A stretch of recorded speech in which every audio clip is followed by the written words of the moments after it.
সালামু আলাইকুম, hello everyone. সবাই কেমন আছেন? আশা করি সবাই ভালো আছেন। বাট যে বিষয়টা নিয়ে কথা বলবো সেটা হলো কিছুদিন ধরে আমি নেটের মধ্যে খুবই দেখতেছি অপু ভার্সেস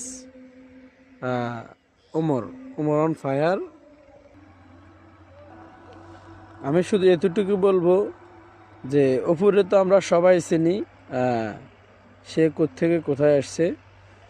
ওরে আসলে মানে ওই যে মানে কয় না, ইনজেকশনে যদি ভুল হয় মানে পরবর্তী যায় হয় আর কি। এরা দ্বিতীয় মানসিক সমস্যার ইনজেকশন দিয়ে লাইছে, ওই যে গরুর ইনজেকশন দেয় না, ওইটা দিয়ে লাইছে। দেওয়ার পরে হয়তো হঠাৎ করে মানে একবারে ফুলুটুলি অবস্থা, মানে একবারে পুরো অবস্থা খারাপ।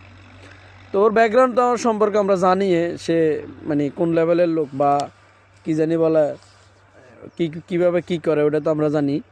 তবে মূল কথা হলো অপু ইদানিং যায় উমরকে উমরকে উমর ভাইকে নিয়ে কথা বলতেছে। এটা খুবই খারাপ কথা। আর আর অপু তুই এটাও মাথায় রাখার দরকার যে তুই যে ওই দিন আমি একটা ভিডিও দেখলাম, তুই অপুর নামটা আরে সরি, এই যে উমর ভাইয়ের নামটা তুই ফায়ের তলে দিলি। উমর কিন্তু আমাদের একজন সাহাবীর নামও, এটা তোর মাথায় রাখার দরকার। আর উমর বলতে সব উমর তো আর খারাপ না।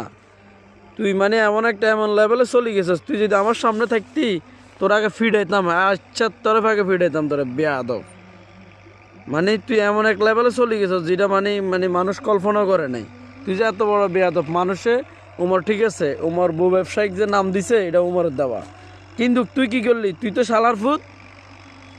এ তুই তো বেটা গার্লফ্রেন্ড দিয়ে ব্যবসা করতেছিস বেটা। মানে উমর তো দিছে বউ ব্যবসায়িক নাম, তুই তো শালা গার্লফ্রেন্ড নিয়ে ব্যবসা করতেছিস। তোরা যদি হাতের কাছে পাইতাম এমন পিডাইতাম, তোর বেয়াদবির শাস্তি দিতাম। তুই এখন যে পর্যায়ে গেছস, তোর ভিডিও মনে করছো তো এখন তুই ট্রেন্ডিংয়ে নাই, তোরা সবাই দেখবো নাকি? ওমর এক ফিজে, এটা বুঝতে হবে তুই। ওমর অন ফায়ার এক ফিজে, ওমর অন ফায়ার দুই ফিজ নাই। অতএব কথা বলতে একটু সাবধানে কথা বলবি। আর তুই যে বেয়াদব কোন লেভেলের এটা আমরাও জানি সবাই। মানে এখন মানে কি বলবো, মানে এখন তো তোর আর কোনো ভিউটিউ নাই, কি করবি তুই? এখন বিদেশে তোর গার্লফ্রেন্ড একটা জড়াইছস, যাকে আমি এটা নাম বলবো না, এটা খুবই খারাপ একটা ভাষা আর কি, বাট এটা বলার দরকার নাই।